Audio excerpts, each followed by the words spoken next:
ကျောင်းတင်ချတွက်တဲ့အခါကျောင်းသားအများစုမှားလေးရှိတဲ့အမှားလေးမျိုးနော်နံပါတ်1အမှားအခြေခံပညာစည်းမျဉ်းအမှားတွေပေါ့နော်အပေါင်းလုံးလက္ခဏာတွေမှားတာအခြ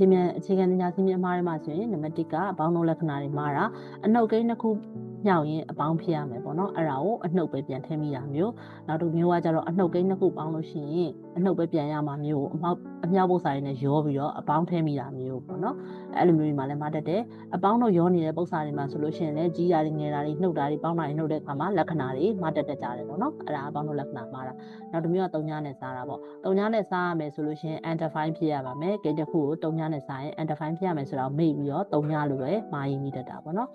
်နောက်တစ်မျိုးကကြတော့ oral operation လို့ခေါ်တယ်အပေါင်းလုံးမြောက်စားမှာ green in မြောက်စားပေါင်းနှုတ်ဆိုတဲ့ငယ်တော့ကစီးမြင်ပေါ့နော် basic rule ကိုမေ့ပြီးတော့ဘယ်ဟာကိုအရင်တွေ့ရမလဲဆိုတဲ့အစင်လာကိုမှားပြီးတွေ့တတ်တာပေါ့နော်အရင်တွေ့တဲ့လက္ခဏာကိုအရင်တွေ့မိတာမျိုးပေါ့နော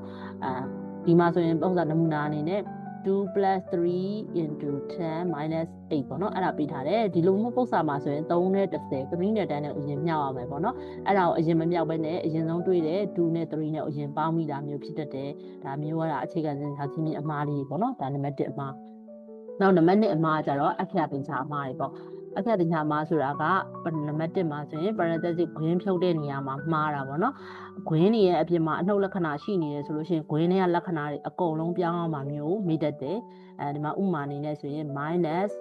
ဂွင်းစာ8 plus 5ပေါ့နော်အဲ့လိုမျိုးရေးထားတာမျိုးဆိုလို့ရှိရင်အဖြေမှာနောက်တစ်ဆင့်တွက်တဲ့အခါမှာ minus 8 plus 5လို့ပဲရေးမိတာပေါ့နော်တကယ်ကတော့ဂွင်းဖြုတ်လိုက်ပြီဆိုရင်အထက်ကလက္ခဏာအကုန်ပြောင်းအောင်မှာဆိုတော့ minus 8 minus 5ဆိုပြီးတော့ပြောင်းပေးရမှာပါအဲ့လိုမျိုးဆိုလို့ရှိရင်မှားပြီးတော့နောက်ကိန်းတွေကိုမပြောင်းမိတတ်တာမျိုးဖြစ်တတ်တယ်ပေါ့နော်နောက်တစ်ခုက square တင်တဲ့နေရာမှာမှားတာပေါ့ a plus b the whole square ကို a square plus b square လို့ပဲရေးမိတတ်တာမျိုးပေါ့ဒီဟာမျိုးဆိုလို့ရှိရင်သူ့ရဲ့စီးမြင်အရာက a square plus 2ab plus b square ပေါ့နော်နောက်ထပ်နမူနာတစ်မျိုးဆိုရင် a square minus b square ဆိုရင်ရှေ့ကိန်းနဲ့ထပ်နောက်ကိန်းနဲ့ထပ်အလယ်မှာ minus ဖြစ်တဲ့အတွက်အပေါင်းတစ်ခွင်းနှုတ်တွင်ဖြစ်ရမယ်ဆိုတာမျိုးပေါ့နော်အဲ့ဒါတွေဆိုလို့ရှိရင်လည်းအဲ့လိုမျိုးမရေးမိပဲနဲ့ဖြစ်တတ်တာမျိုးဖြစ်တတ်ပါတယ်နောက်တစ်ခုကကြတော့cross cancelling လို့ခေါ်တဲ့အလွယ်ခြေတာပေါ့နော်အလွယ်တကူခြေလိုက်တာပေါ့ဥပမာအပိုင်းကိန်းတွေမှာဆိုလို့ရှိရင်ပိုင်းဝေတွေပိုင်းခြေတွေမှာအပေါင်းနှုတ်တွေနဲ့ဆက်နေတာမျိုးအပေါ်အောက်ခြေမိတာမျိုးကိန်းတစ်ခုနဲ့တစ်ခုမှာအပေါင်းနဲ့လှုပ်ထားတာကိုအမြောက်နဲ့လှုပ်ထားတယ်လို့ထင်ပြီးတော့ခြေမိတာမျိုးဖြစ်တတ်တယ်ပေါ့နော်နောက်ပြီးတော့အစားကိုလက္ခဏာမပြောင်းသေးဘဲနဲ့ခြေမိတာမျိုးဖြစ်တတ်တယ်ဒါတွေကအခရာသင်္ချာအမှားတွေဖြစ်ပါတယ်နောက်နံပါတ်3အမှားပု္ပ္ပစာဖတ်တဲ့နေရာမှာမှားတာပေါ့နော်တည်တည်ချာချာမဖတ်မိဘဲနဲ့ပု္ပ္ပစာမှားတာပေါ့ဒီလိုမျိုးတွေမှာဆိုရင်ဘယ်လိုမှားတတ်လဲဆိုတော့နံပါတ်1က unit မပြောင်းတာပေါ့နော်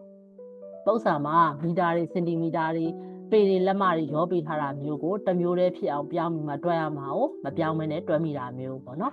်ဒါတွေက unit မှားတာနောက်တစ်ခုကကြတော့မေခွန်းကိုအဆုံးမဖတ်တာပေါ့ဘာရှာခိုင်းလဲဆိုတာကိုမဖတ်မိပဲနဲ့တေချာမဖတ်ပဲနဲ့ပေါ့နော်ဥပမာ x တန်မိုးရှာခိုင်းတာလား 2x + 5ရှာခိုင်းတာလားအဲ့ဒါကိုတေချာမဖတ်ပဲနဲ့ x ရပြီဆိုတာနဲ့ပု္ပ္ပစာပြီးပြီဆိုပြီးတော့ရက်လိုက်တာမျိုးပေါ့နော်အဲ့ဒါဆိုရင်ရမယ့်အမှတ်တွေကမရတော့တာမျိုးဖြစ်တတ်တယ်နောက်ထပ်နံပါတ်4မှားပေါ့နံပါတ်4မှားကြတော့ပုံသင်နည်းနဲ့ကိုယ့်အကိုစာရေးတာတွေမှားတာပေါ့နော